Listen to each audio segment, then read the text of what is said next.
नमस्कार, अपना प्रदेश उत्तर प्रदेश देख रहे हैं आप। मैं हूं आपके साथ पूजा मोहन पांडे। खबरों की शुरुआत करते हुए सबसे पहले आपको बताते हैं कि कानपुर के सचेड़ी थाना क्षेत्र के अंतर्गत बीती रात एक भीषण सड़क हादसा पेश आया। बताया जा रहा है कि सचेड़ी में बस और लोडर के बीच सीधी जोरदार टक्कर पेश आई, जिसके बाद बस पलट गई और एक ऑटो भी पलट गई। ऑटो में करीबन 21 लोग सवार थे, जिसमें चालक सहित 17 लोगों की मौत की खबर सामने आ रही है, जबकि कानपुर के हैलेट हॉस्पिटल में 4 लोगों का इलाज अभी भी चल रहा है। बताया जा रहा है कि बस कानपुर से अहमदाबाद जा रही थी। जानकारी के मुताबिक बस शताब्दी ट्रैवल्स की थी, जो काफी स्पीड में थी। इस हादसे में 1 दर्जन से ज्यादा लोग घायल हुए हैं। घायलों को अस्पताल में भर्ती कराया गया।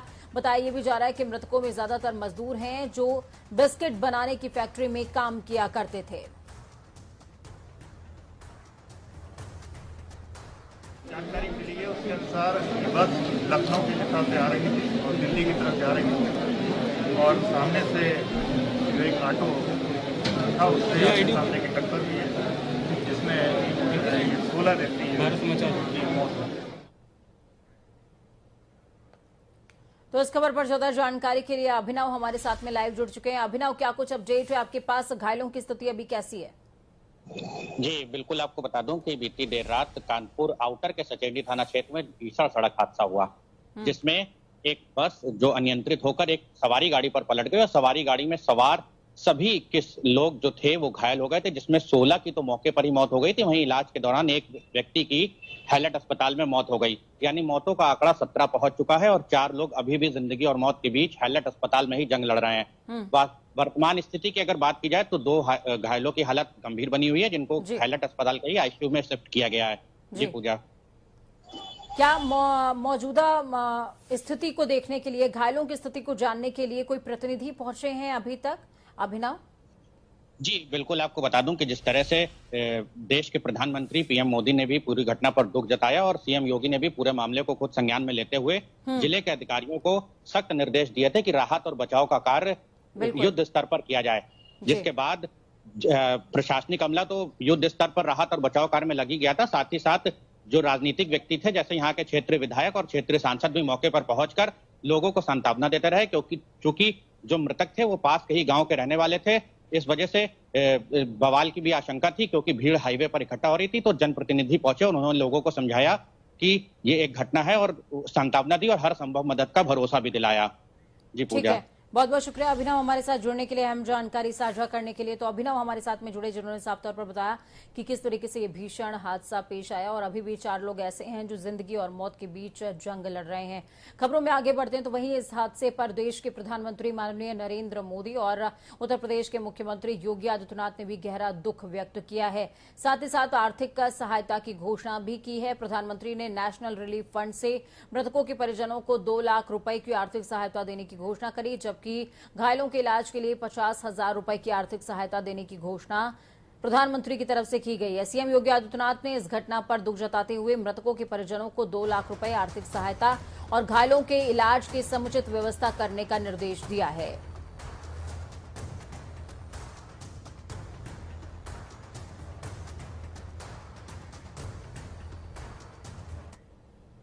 उत्तर प्रदेश का आगामी विधानसभा चुनाव भारतीय जनता पार्टी मुख्यमंत्री योगी आदित्यनाथ के चेहरे पर ही लड़ेगी। बीजेपी ने इसकी तैयारी भी पुख्ता कर ली है। इस बार के चुनाव में बीजेपी के पोस्टर पर नरेंद्र मोदी की तस्वीर नहीं होगी। जो भी पोस्टर होगा उसमें सीएम योगी, दोनों डिप्टी सीएम केशव प्रसाद मौर्य और दिनेश शर्मा के अलावा यूपी बीजेपी के प्रदेश अध्यक्ष स्वतंत्र देव सिंह की ही फोटो नजर आने वाली है। आपको बता दें कि अभी हाल ही में यूपी बीजेपी के ट्विटर और फेसबुक पेज पर पीएम मोदी की फोटो हटा दी गई थी। विधानसभा चुनावों को लेकर के सभी पार्टियां तैयारी में जुट गई हैं। ऐसे में सिर्फ सीएम योगी के चेहरे पर चुनाव लड़ना बीजेपी की एक विशेष रणनीति माना जा सकता है। तो सीएम योगी के चेहरे पर होगा अगला विधानसभा चुनाव। और सबसे बड़ी और अहम बात, चेहरा कोई भी हो, बैकग्राउंड में फेस प्रधानमंत्री का जरूर रहता है। लेकिन इस बार उत्तर प्रदेश के विधानसभा चुनावों में ऐसे बैनर्स और पोस्टर्स आप नहीं देख पाएंगे जिसमें प्रधानमंत्री का चेहरा हो। वजह साफ तौर पर आपको बताने के लिए हमारे साथ में के उपाध्याय जी जुड़ चुके हैं, संपादक हैं आप उत्तर प्रदेश उत्तराखंड के। सर, जिस तरीके के अटकलें लगातार लगाई जा रही थी कि किसका फेस होगा, किसके फेस के नेतृत्व पर जो है चुनाव लड़ा जाएगा, वो अब साफ हो चुका है, सीएम योगी ही होंगे। उसके अलावा जो खबर सामने आ रही है, भारतीय जनता पार्टी की विशेष रणनीति इसको करार दिया जा रहा है कि सीएम योगी का ही फेस बैनर्स पर नजर आएगा।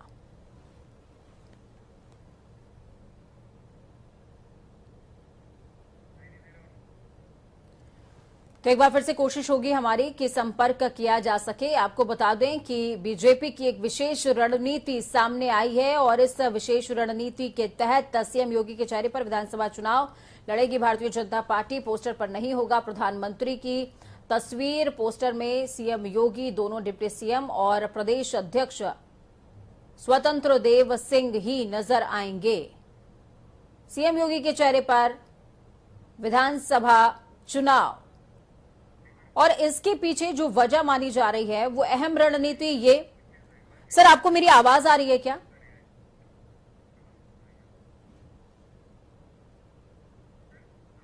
सर, आपको मेरी आवाज आ रही है क्या?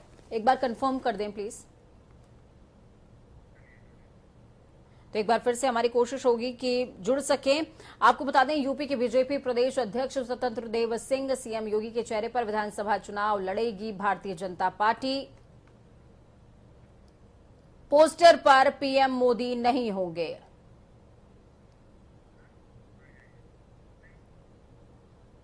पोस्टर पर पीएम मोदी का चेहरा नहीं होगा। सीएम योगी के चेहरे पर विधानसभा चुनाव लड़ेगी भारतीय जनता पार्टी। आपको बता दें, पिछले दिनों बैठकों का दौर लगातार जारी रहा। हाल ही में विधान परिषद की सीटें भी खाली होने वाली हैं, जिसमें मनोनयन लगभग तय है। भारतीय जनता पार्टी के उम्मीदवारों का, और दूसरी तरफ विधानसभा चुनाव, जिसको लेकर के अब ग्रास रूट लेवल पर भारतीय जनता पार्टी ने काम करना शुरू कर दिया है। ग्रास रूट लेवल पर काम करते हुए भारतीय जनता पार्टी का साफ तौर पर कहना कि अब आगामी जो चुनाव होंगे वो सीएम योगी आदित्यनाथ के चेहरे पर ही लड़े जाएंगे।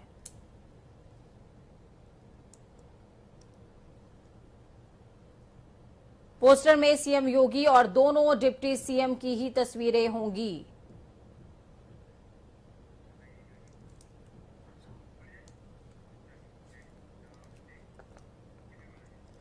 तो खबरों में आगे बढ़ते हुए आपको बताएं कि योगी सरकार ने वैक्सीनेशन को लेकर एक विशेष अभियान चलाने के निर्देश दिए हैं। यह अभियान 14 जून से चलाया जाएगा।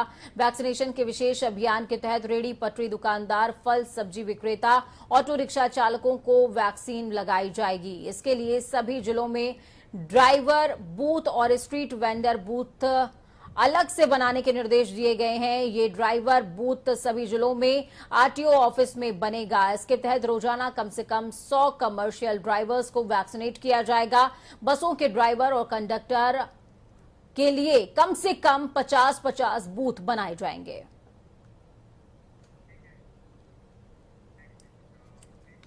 मुख्यमंत्री योगी आदित्यनाथ ने वाराणसी के एक सामुदायिक स्वास्थ्य केंद्र को गोद ले लिया है। सेवापुरी ब्लॉक के हाथी बाजार के सीएचसी को सीएम योगी ने खुद गोद लिया। आसपास के गांव के लोगों में काफी उत्साह है।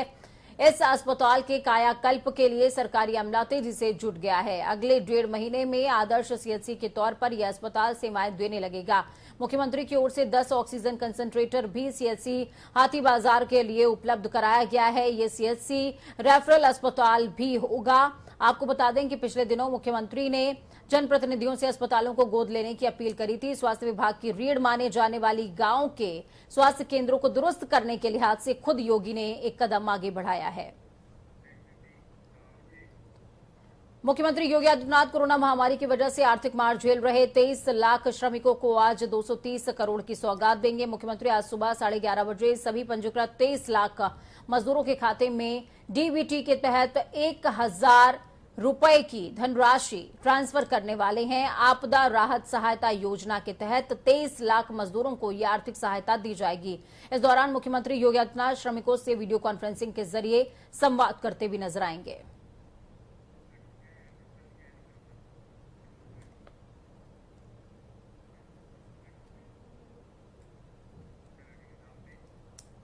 वैश्विक महामारी कोरोना वायरस संक्रमण के प्रसार की गति मंद पड़ने के बाद सरकार भी बचाव के साथ सभी गतिविधि सामान्य करने के प्रयास में है।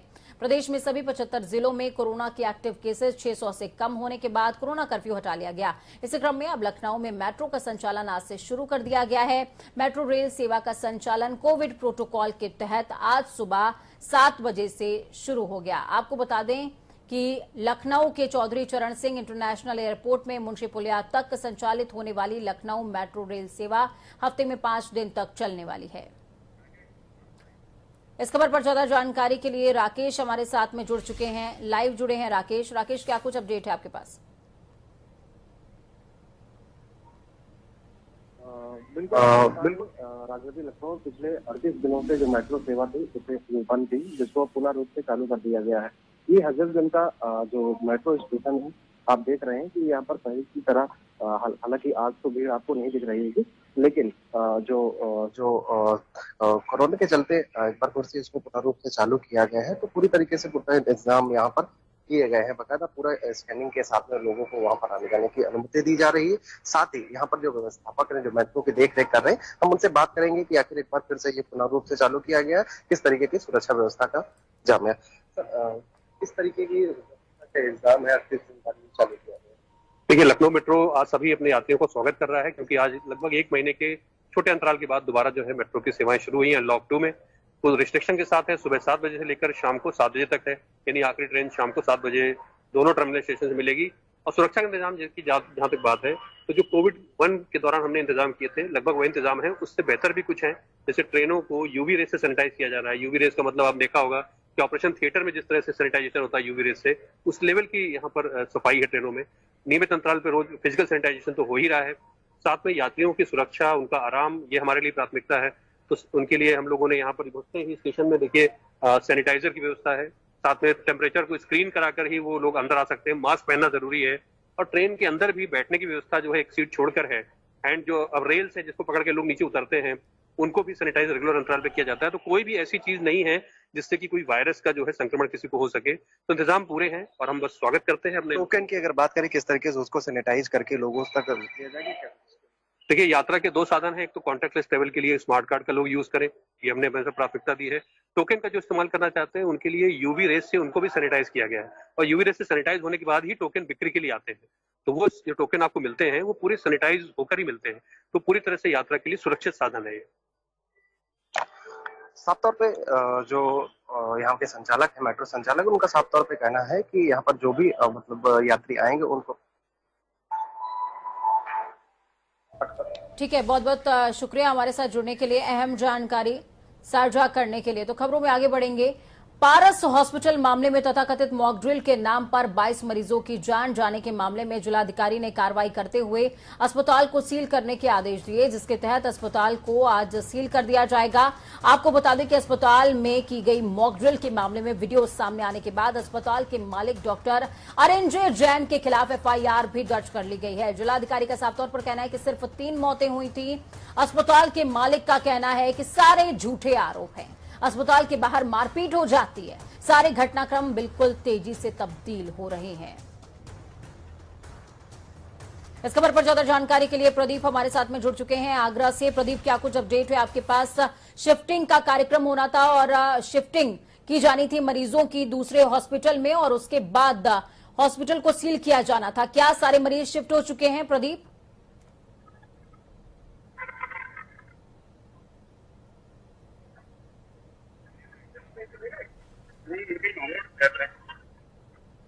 प्रदीप, आपको मेरी आवाज सुनाई दे रही है क्या?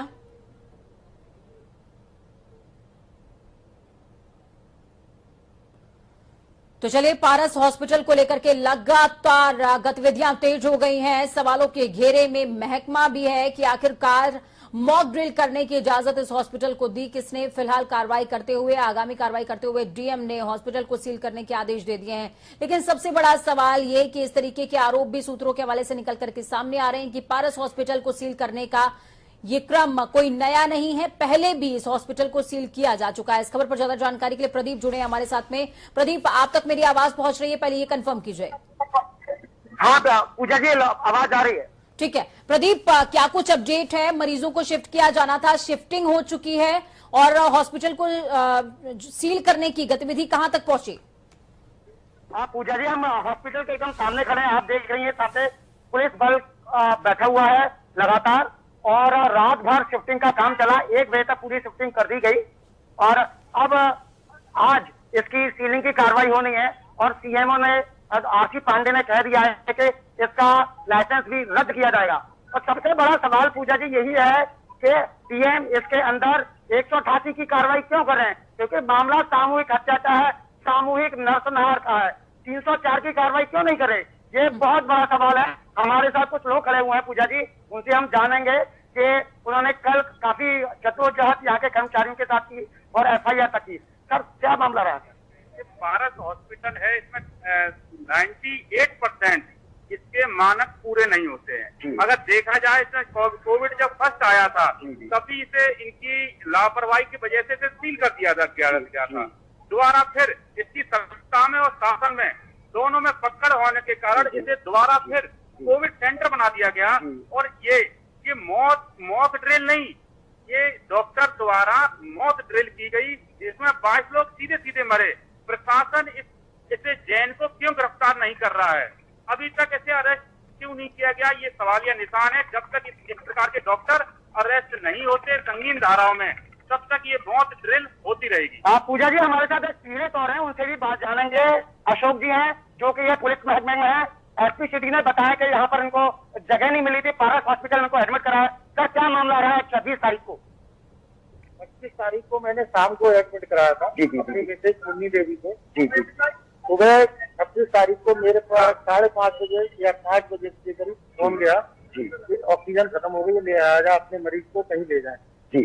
जब मैं यहाँ पहुंचा तो ऑक्सीजन बराबर थी, लेकिन ये मुझे जानबूझकर वो किया गया कि आप ऑक्सीजन खत्म। फिर मैंने कहा ऑक्सीजन तो चल रही है, तो बोले चलो 2 घंटे और देखते हैं, उसके बाद देखेंगे। लेकिन 10 बजे के करीब जब मैं ऊपर वेटिंग हॉल में गया तो सीसीटीवी कैमरा बंद थे, जिससे हम मरीजों को देखते थे, वो सीसीटीवी कैमरा बंद कर दिए गए। इसका कारण नहीं समझ में आया। जब मैंने पूछा वहाँ स्टाफ से, तो बोले इसके बारे में मुझे जानकारी नहीं है। 26 अप्रैल को क्या हुआ था? 26 तारीख को सुबह। बिल्कुल प्रदीप, बहुत सारे संगीन आरोप हैं जो तमाम तीमारदारों की तरफ से, परिजनों की तरफ से लगाए जा रहे हैं, जिस पर भी कार्रवाई होनी चाहिए, इसकी जांच होनी चाहिए। बहुत बहुत शुक्रिया ग्राउंड जीरो से हमारे साथ जुड़ने के लिए, अहम जानकारी साझा करने के लिए। तो प्रदीप रावत आगरा से ग्राउंड जीरो से हमारे साथ में जुड़े, जिन्होंने साफ तौर पर बताया कि किस तरीके से 188 के तहत कार्रवाई की गई है, जबकि अन्य धाराओं में कार्रवाई होनी चाहिए। सामूहिक हत्या का मामला है। खबरों में आगे बढ़ते हैं। उत्तर प्रदेश राज्य निर्वाचन आयोग ने हाईकोर्ट में लखनऊ बेंच को एक प्रार्थना पत्र सौंपा है। इस पत्र में जिला पंचायत अध्यक्ष और ब्लॉक प्रमुखों का चुनाव पूरा कराने के लिए ज्यादा समय मांगा गया है। इसमें चुनाव पूरा कराने के लिए 12 जुलाई तक का समय मांगा गया है। कोर्ट ने प्रार्थना पत्र से जुड़े मामले को जल्द ही सूचीबद्ध करने का आदेश भी दिया है। एक जनहित याचिका पर निर्वाचन आयोग ने आदेश दिया।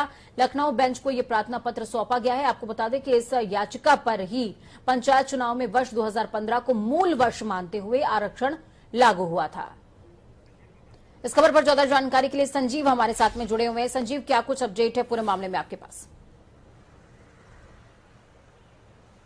बिल्कुल पूजा, देखिए हाईकोर्ट की लखनऊ बेंच में राज्य निर्वाचन आयोग ने एक प्रार्थना पत्र दिया है, जिसमें 12 जुलाई तक जिला पंचायत अध्यक्ष और ब्लॉक प्रमुखी के चुनाव कराने का समय मांगा है। पंचायत चुनाव के बाद ब्लॉक प्रमुखी और जिला पंचायत अध्यक्ष के चुनाव होने थे। आपको बता दूं कि 75 जनपद हैं उत्तर प्रदेश में, जिसमें जिला पंचायत अध्यक्ष के चुनाव होने हैं। इसके अलावा 826 ब्लॉक उत्तर प्रदेश में है, जहां ब्लॉक प्रमुख चुने जाने हैं। भारतीय जनता पार्टी को अपेक्षित सफलता उत्तर प्रदेश के पंचायत चुनाव में नहीं मिली थी। यही वजह है कि मई में होने वाले इस चुनाव को जुलाई तक के लिए टाल दिया गया था। अब राज्य निर्वाचन आयोग की ओर से पहल की गई है ताकि ये चुनाव अगले महीने यानी जुलाई में कराया जा सके। हालांकि उत्तर प्रदेश की जो भाजपा है उसकी साफ तौर पर तैयारियां हैं कि 50 से ज्यादा जिला पंचायत अध्यक्ष जिताकर और 500 से ज्यादा ब्लॉक प्रमुख जिताकर उत्तर प्रदेश में ये मैसेज देने का काम किया जाए कि आखिरकार जीत भारतीय जनता पार्टी की ही हुई है। पहले आपको बता दूं पूजा कि भारतीय जनता पार्टी ने एक सर्कुलर जारी किया था कि पदाधिकारियों और विधायकों और मंत्रियों के परिजनों को टिकट नहीं दिए जाएंगे, लेकिन अब जिताऊ और टिकाऊ उम्मीदवारों पर भारतीय जनता पार्टी की निगाह है और पूरी तरीके से भारतीय जनता पार्टी चाहती है कि उत्तर प्रदेश में पंचायतों का जो फिनिशिंग पॉइंट है उसको भारतीय जनता पार्टी बेहद सही सलीके से सही अंदाज में पूरा करे। पूजा बिल्कुल सलीके और सही अंदाज में पूरा करे, क्योंकि बहुत ज्यादा मायने रखते हैं। अगर एंडिंग बेहतर होती है तो विधानसभा चुनावों का आगाज भी बेहतर हो जाएगा। बहुत बहुत शुक्रिया संजीव हमारे साथ जुड़ने के लिए, अहम जानकारी ग्राउंड जीरो से साझा करने के लिए। तो आपने देखा और समझा किस तरीके से पंचायत चुनावों को लेकर के लगातार गतिविधियां तेज हो चुकी हैं और दूसरी तरफ विधानसभा चुनाव हैं जिस पर निर्णय है भारतीय जनता पार्टी का कि चेहरा सिर्फ योगी आदित्यनाथ का होगा। और योगी आदित्यनाथ का मतलब है कि पोस्टर पर और कोई नजर नहीं आएगा, यहां तक कि प्रधानमंत्री भी नहीं। वक्त छोटे से ब्रेक का, ब्रेक के उस पार खबरों का सफर लगातार जारी है। बने रहिए जनता टीवी के साथ, क्योंकि हमें आपकी ताकत, अपना और अपनों का बहुत ज्यादा ख्याल रखिए।